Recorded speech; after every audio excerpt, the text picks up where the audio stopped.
반갑습니다. 감성 경영론 6주차 강의를 시작하도록 하겠습니다.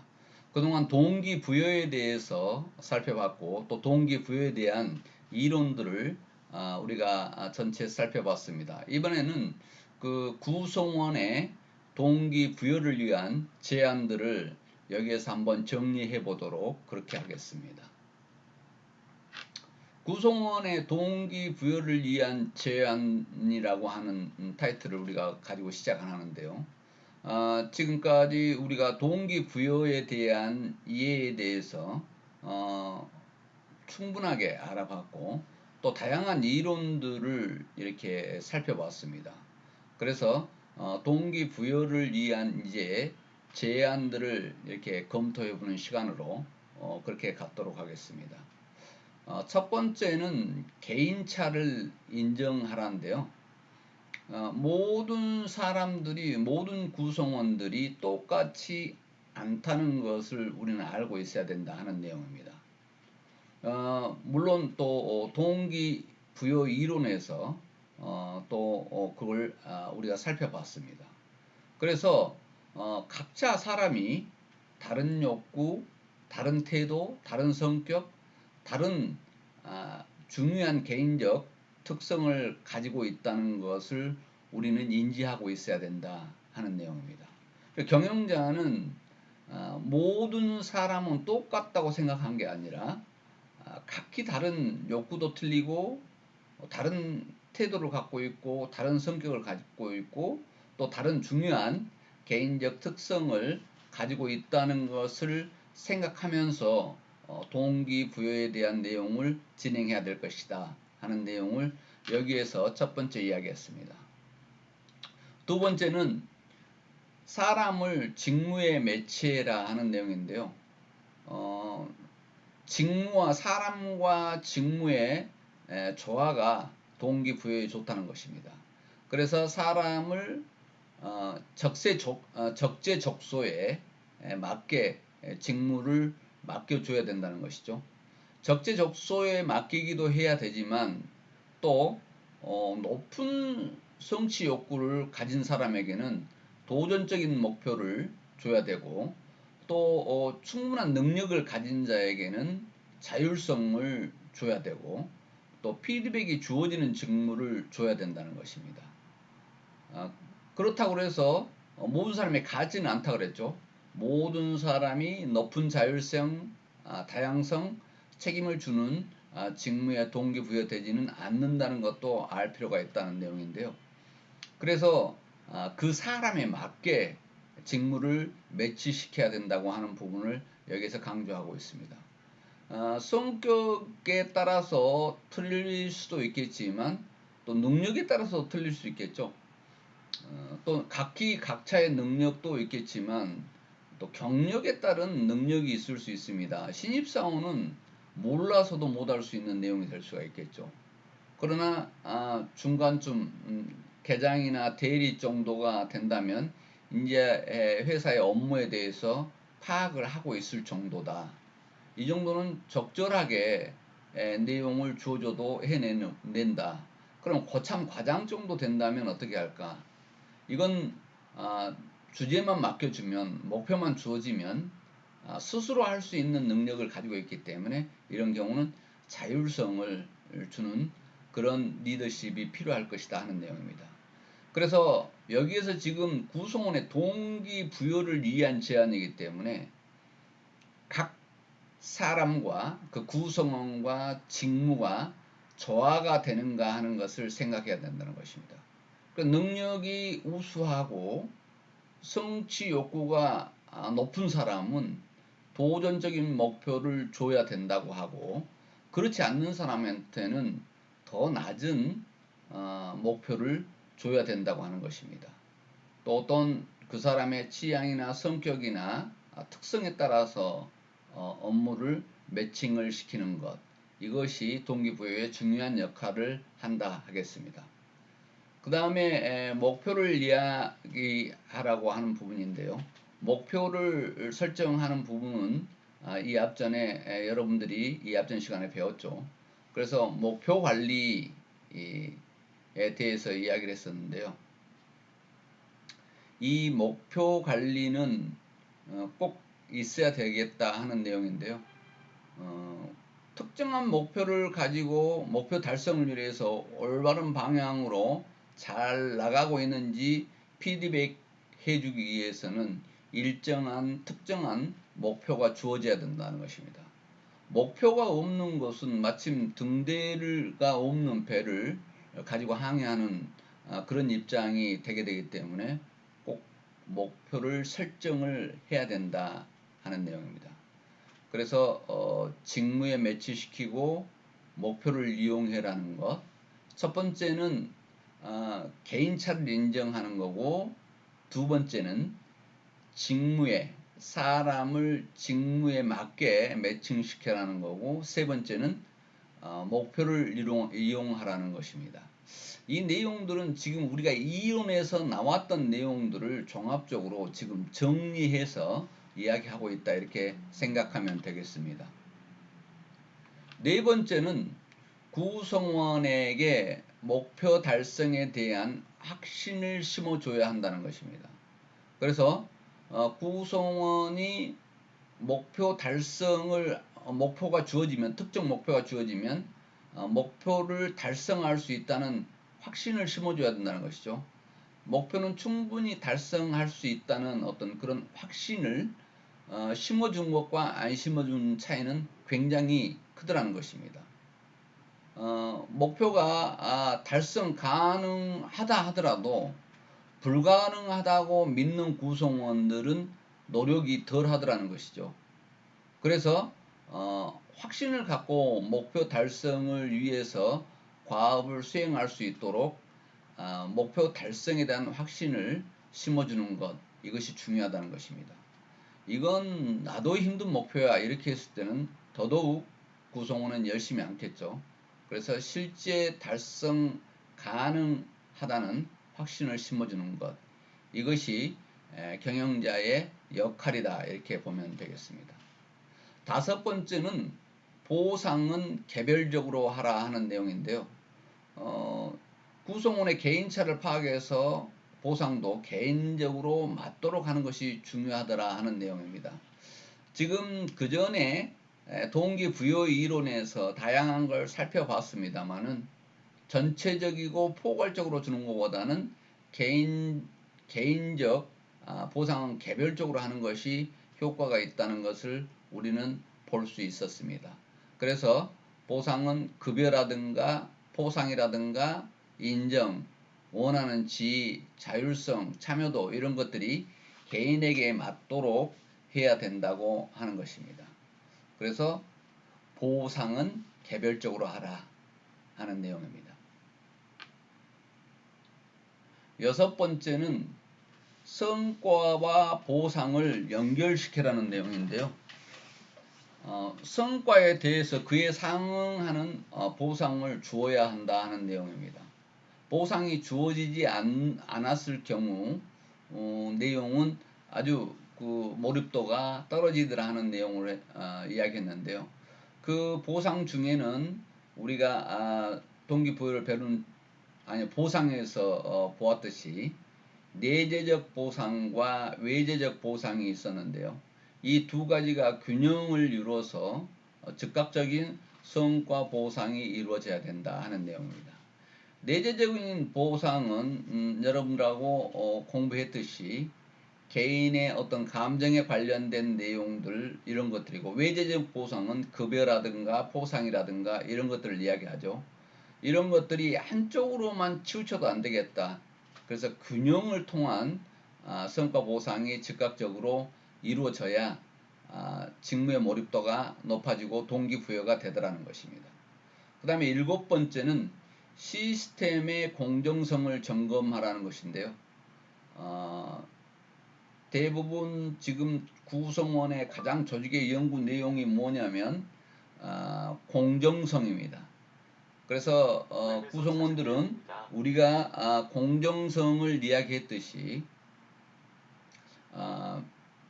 보상이나 구성원의 보상이나 산출이 어떤 투입과 비교해서 공정해야 된다고 생각합니다. 구성원은 다시 이야기하면 본인이 투입했던 그 노력의 결과와 보상이 공정하게 이루어져야 된다고 하는 부분입니다. 그래서 마땅히 내가 투입한 내용만큼의 산출이 그래도 적당하다, 공정하다 이렇게 생각이 들게 해야 된다는 것이죠. 그런데 어떤 구성원에게는 공정하게 인식되지만 또 다른 구성원에게는 공정하지 않게 인식될 수 있기 때문에 가능하면은 그런 내용이 없도록 누구나 공정하다고 느낄 수 있도록 시스템의 공정성을 점검해야 된다 하는 내용입니다. 그래서 공정하지 못하다고 했을 때는 본인이 그만큼의 보상을 받지 못한다. 다시 이야기하면 자기 노력 투입 대비 산출물이 적다고 생각한다는 것입니다. 그래서 시스템의 공정성을 점검해라는 것입니다.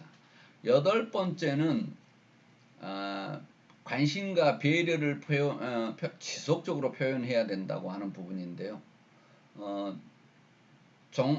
경영자는 구성원에게 늘 한 번의 일회성이 그치고 행사로 그치는 게 아니라 지속적인 관심과 배려를 표현해야 된다고 하는 부분입니다.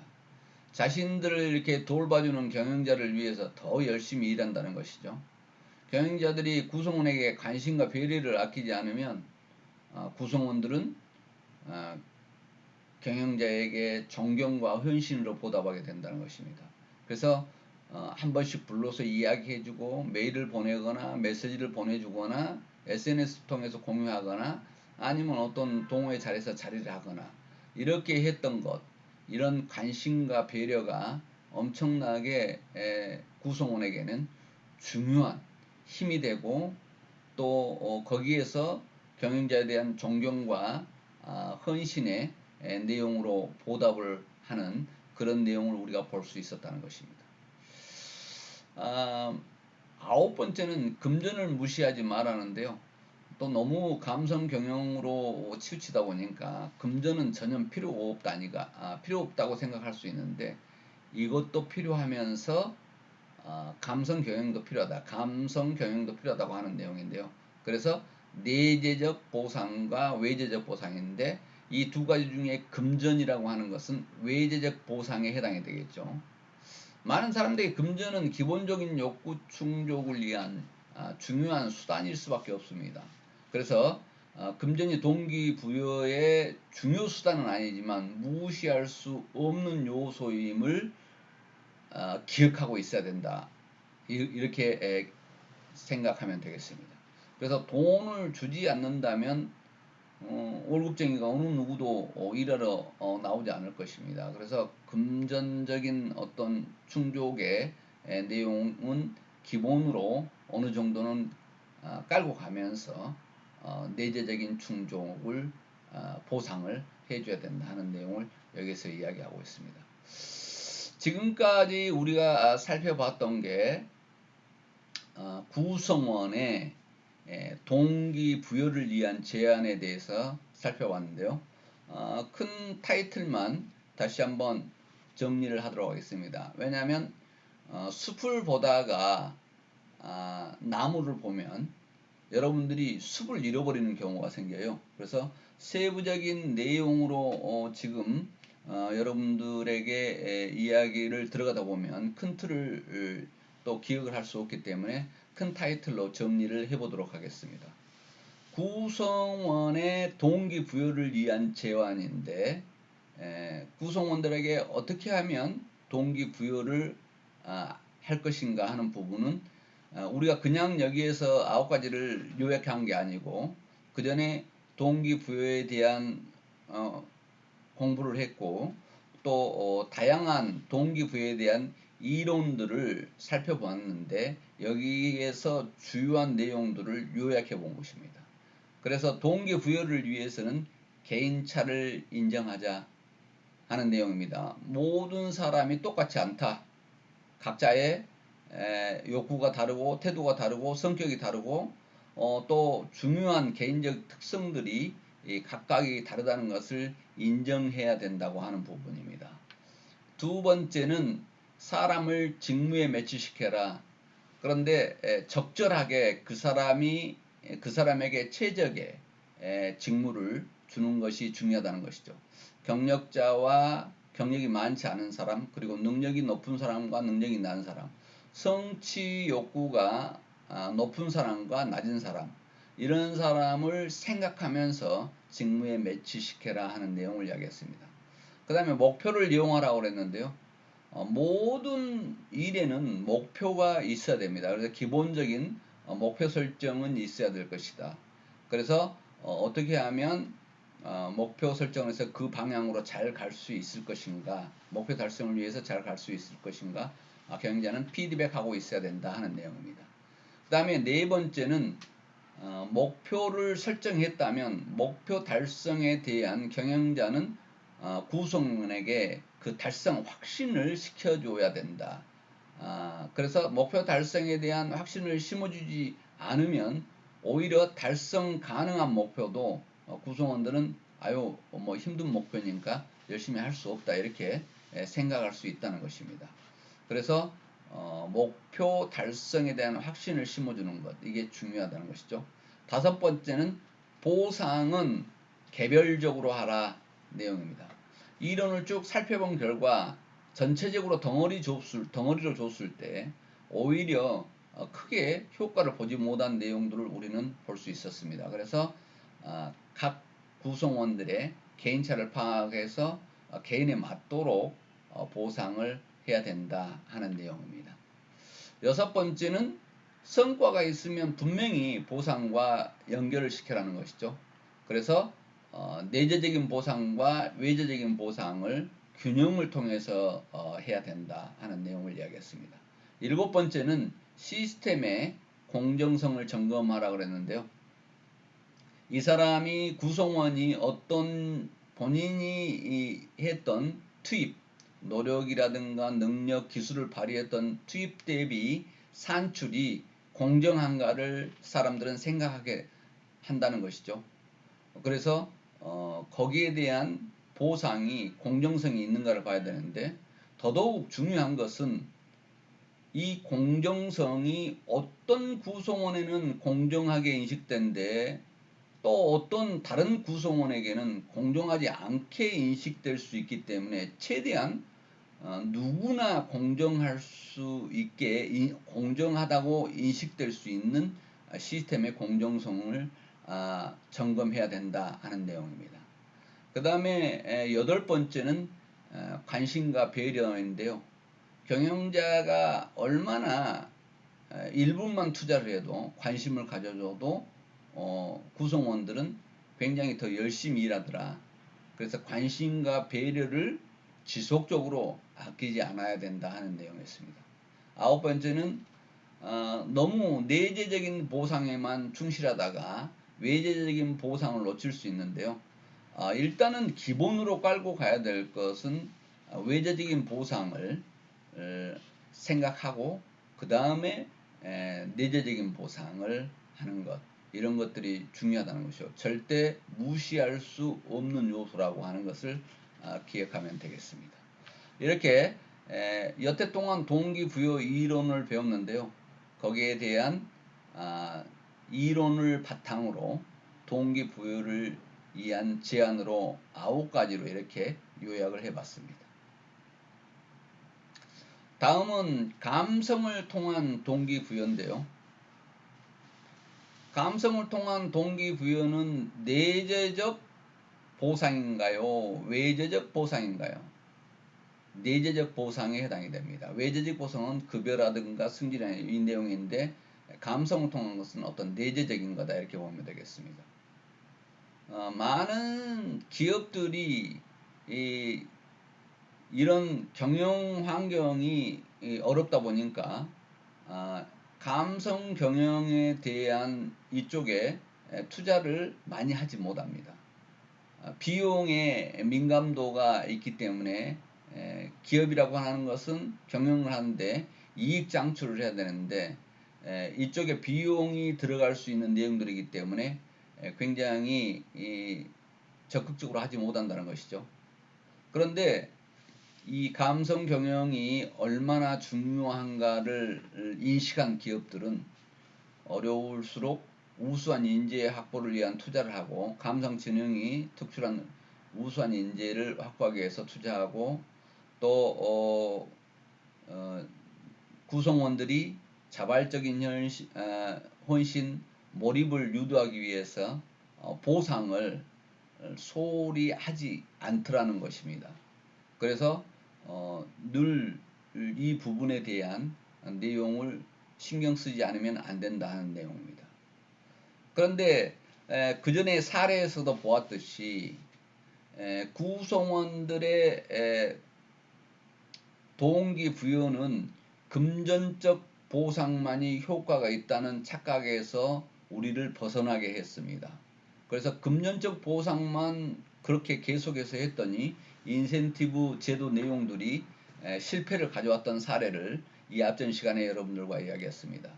기본적인 것은 하지만 금전적 보상만이 아니라 내재적인 보상이 있어야 된다고 하는 부분인데요.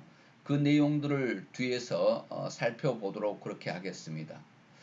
사례가 몇 개 있는데요. 이 내용을 보고 그 다음으로 넘어가도록 그렇게 하겠습니다.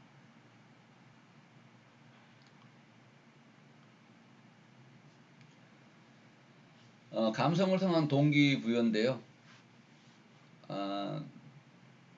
에리얼리 듀퀴드 고스팀이 연구한 결과를 보면 금전적 보상이 만병통치가 아님을 실증적으로 보여주는 것을 우리는 여기에서 볼 수 있었습니다.